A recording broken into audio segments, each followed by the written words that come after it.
And thank you to our witnesses. I think it's important to remember that we're having this hearing today because it has been 47 days since landfall of Hurricane Maria, and yet our fellow Americans in Puerto Rico are still enduring a humanitarian crisis. The electricity blackout is now the worst in our nation's history. Many still do not have safe drinking water, and constituents tell my office that communication is extremely limited.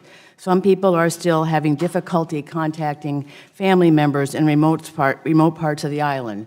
And I have to say that in my district about a week and a half ago, we had a serious storm, which left many of our constituents without electricity for a day or two. And so many said, I can't stand it after a day or two. What on earth is it like in Puerto Rico? Especially if you compound the access to safe drinking water. 1 in 5 of my constituents identify as Hispanic or Latino, and 40% of them are from Puerto Rico. So their interest in the health, safety, and long-term economic prosperity of the island is acute. And that is shared by many of my constituents who watch with dismay as our federal government has taken so long to respond.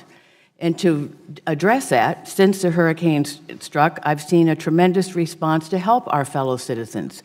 Volunteers in the city of Lawrence organized a major donation drive for clothing, bottled water, toiletries, and other necessary supplies to be shipped to Puerto Rico. They just wanted to do whatever they could to help.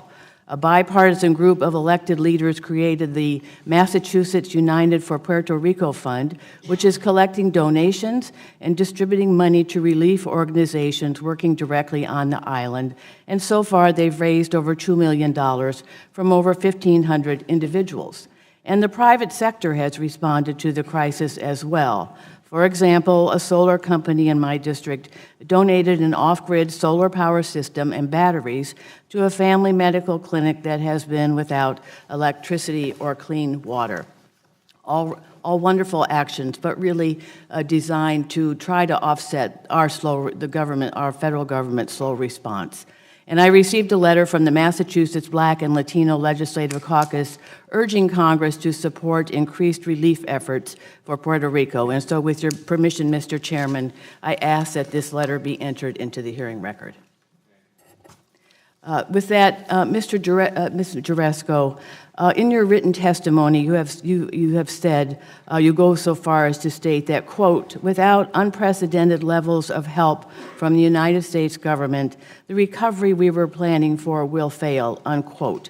And you have said in your testimony this morning just what is at stake and how important it is that we respond in a way that moves Puerto Rico forward. Can you give me a realistic sense of the support you would need from the United States government to help Puerto Rico recover in a way that does put it in a better place going forward, not to just take care of the near-term tragedy and crisis, but helps position it for the future? Are you asking with regard to what the board requires or Puerto Rico? Well, I think as the board would assess it. Right now, the estimates that we have seen are up to $100 billion of damages. Some portion of that, of course, will be covered by insurance funds, and some portion of that is private sector. But the portion that is public sector needs to be rebuilt as we've described, and we need to rebuild it in a more resilient fashion. The key is electricity. That's why the board has first and foremost made the appointment of Mr. Zamut and as a Chief Transformation Officer a priority. Everything else will fall from the quick and efficient restoration of electricity. Above and beyond that, the board believes that it has the authority to continue to implement those fiscal controls that are required to bring back structural balance. But to the extent that the Congress can provide clarity, we believe that we could avoid much lengthy legal litigation and costly litigation when there are differences of opinion with regard to our authority. And we think that will help ensure a quicker and more efficient recovery as things move forward. So that is one. The second is on liquidity assistance. The Congress has approved a short-term. We are looking forward in the supplemental to long-term support for liquidity. Long-term meaning more than the next year, as we've described the reasons for the revenues collapsing and our expenditures remaining, relatively speaking, the same. And third, I would just add that I believe that the board has a very important role in the long-term funding that Congress will appropriate to ensure that it is aligned with the fiscal plans going forward. Thank you. Thank I yield you. back. Mr. Gomer. Thank you.